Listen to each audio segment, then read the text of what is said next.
o yung katakit niya. Hindi tulad na lutuan natin sa bahay ng kaldero na pagkawala, pwedeng palitan. Kaya para hindi siya malaglag, ilalagyan po siya ng pinaka, yan, pinakakit niya, para kung nagmamadali man kayo, hindi na siya malalaglag. At yung pagluluto po, pag nasa forest po tayo lahat, makahanap kayo po sa forest, pwede po kayo gumamit ng bato na kagaya nito. Pero dito, bilang isang magandang halimbawa, apat na stick ng bamboo na kagaya nito. Itutusok lang po yung apat na stick ng bamboo na paike.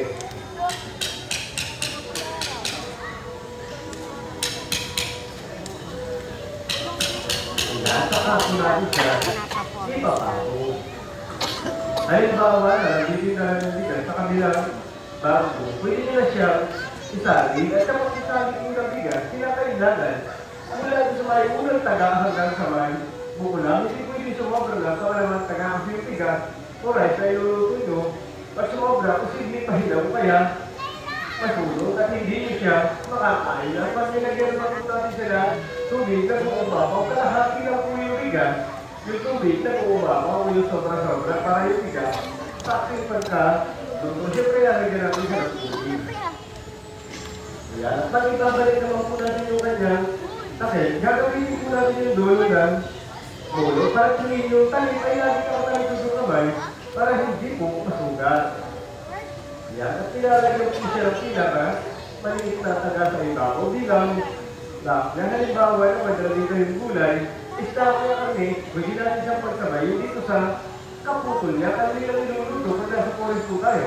Sinigang sa forest po kasi may mga ligaw na pampaasip yung daging-dinigan na tinatawag. Gawin lang, suwain na yung kanil, maliit, sa kailangan sa ilalim. Tapos kumuha tayo na sa kawin na kagaya na ito, yung kaway, itapat natin sa lulutuin sila para sabay sila maluluto. Meron kang kain at meron kang mainit na sinigang. Ayan, sabay na sila maluluto. Halimbawa ng mahirap po kayo, inyong lang tubig yung humigop na mainit na sinigang. Kapag wala po kayo lang baso, hindi po may gumamit o gumawa lang baso ba? Nakagaya nito. Ito ba po yung baso na hindi tulad ng baso natin sa bahay na pantay. Meron siyang tulis at meron siyang konting alawan. Kaya po siya may tulis sa forest kasi wala nalita, puro lupa na. Kaya ang gagawin lang para tumayo siya. Kailangan po lang siya itusok sa lupa na pagkayan. Para hindi siya marunong. Kaya naman yung lugar, kung saan dito sa harapan, tinidol yung likuran. Siyempre, magluluto na kayo. Kailangan natin na apoy sa ilalim. Wala po kayo na ng meron, kaya po sa bulsa. Para hindi na po kayo kayo yung bahay. Kaya namin naman po tayo na. Pero ibang po na tayo. Una, ilalagyan po siya ng upis sa ilalim mahaba. Ayan. Para na, huwag kayo siya guidelines sa ibabaw. Para pag inaskasot isa, hindi siya papangalubahan lang. Diretso, may sarili siyang guideline at mabilis po siyang sumilit. Kung pinapita niya, yung pusot ng bamboo o yung kawayan, sa pagkuha ng pusot o yung ikat, kinakailangan malipis lang. Tapos pag marami na siya, pinapait po sa parang ng pagkaya. Para tinihin yung pala, ay lagi po yun, para hindi po siya pamasa siya. Nilalagay po siya sa ilalim. At ako lang po yung guideline sa ibabaw, saka pinapatong sa lupa. Ayan, halimbawa na kung kayo po ay nag-iisa, pwede po kayo gumamit ng apat na stick ng bamboo na kagaya nito. At kapag nagay po apat na stick, pinakailangan matigas para hindi siya gumagalaw. At tapos kaling nagtabi ko pa yun, o nag-overlay, ito lang po yung madaling paraan. Sakaling wala po kayo lang driver na last post po sa buta. At yung paggawa po ng apulay na nila.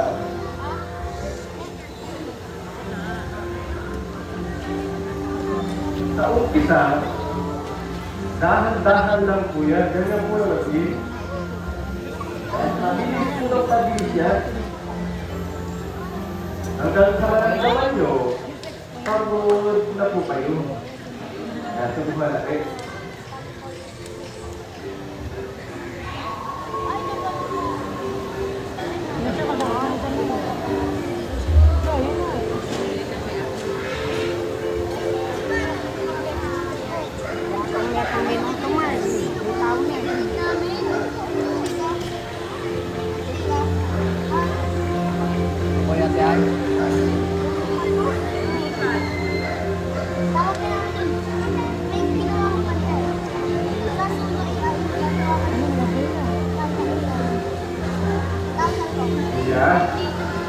Pag may puso, mandaya po yan, pag hindi pa, magsamahan lang, dapat natin sa matatang.